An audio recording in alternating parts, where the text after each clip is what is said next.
were the scenes in the streets of Hong Kong tonight. More than 300 arrests all told, some for alleged violations of Beijing's new sedition law. Hong Kong now a Chinese police state. There have now been 11.4 million cases of COVID-19, and we have clearly not reached the peak of the pandemic. Breaking news from Brazil. The president, Jair Bolsonaro, says that he has tested positive for coronavirus.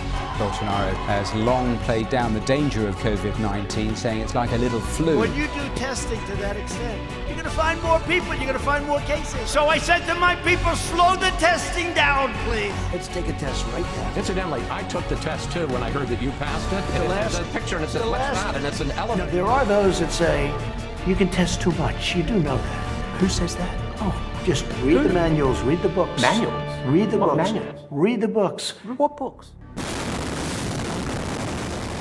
The devastation, the breadth of this is just utterly staggering. Pretty quickly we learned that the culprit was in fact a massive stash of ammonium nitrate that had been sitting in the port of Beirut for about 7 years. Beirut is crying, Beirut is screaming. لذلك أعلن اليوم استقالة هذه الحكومة. الله يحمي لبنان.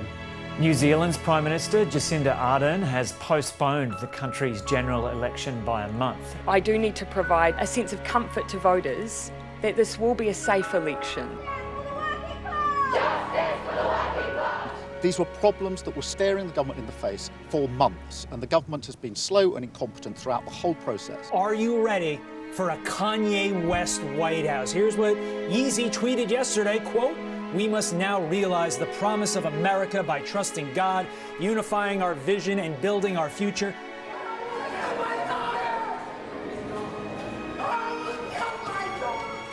Where are you from? And what an extraordinarily dystopian piece of television. Let me just say, are you okay? He's not there giving any context as to why these people might be risking their lives. Now is the call out to the patriots of this country. If our border force and our government can't protect this border, then the people must. Biden has picked California Senator Kamala Harris to be his running mate, the first woman of color in history to be chosen for such a position. Let's be clear.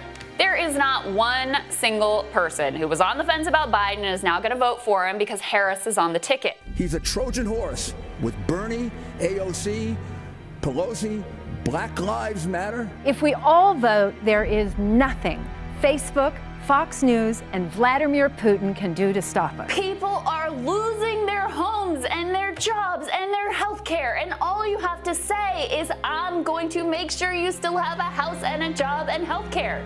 That's it. How is it that no one is saying that? No one. Can I ask you why people are kneeling, blindfolded and shaven and being led to trains in modern China? I do not know where you get this videotape. Doctors treating Russian opposition figure Alexei Navalny in Germany say tests indicate he was poisoned. Mr. Navalny remains in an induced coma. Protesters in Belarus have braved state-sponsored terror to demand that dictator Alexander Lukashenko steps down.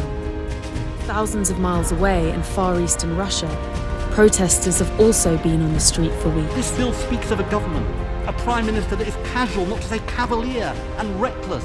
He should be focusing on securing a Brexit deal, not breaking international law and risking no deal. So we are left with two remote possibilities. One is that there's some chemistry we don't know about. The second, more intriguing possibility is that there might be some kind of life form in the Venus atmosphere. 80 miles east of Los Angeles, a gender reveal party sparked this massive blaze that's still burning.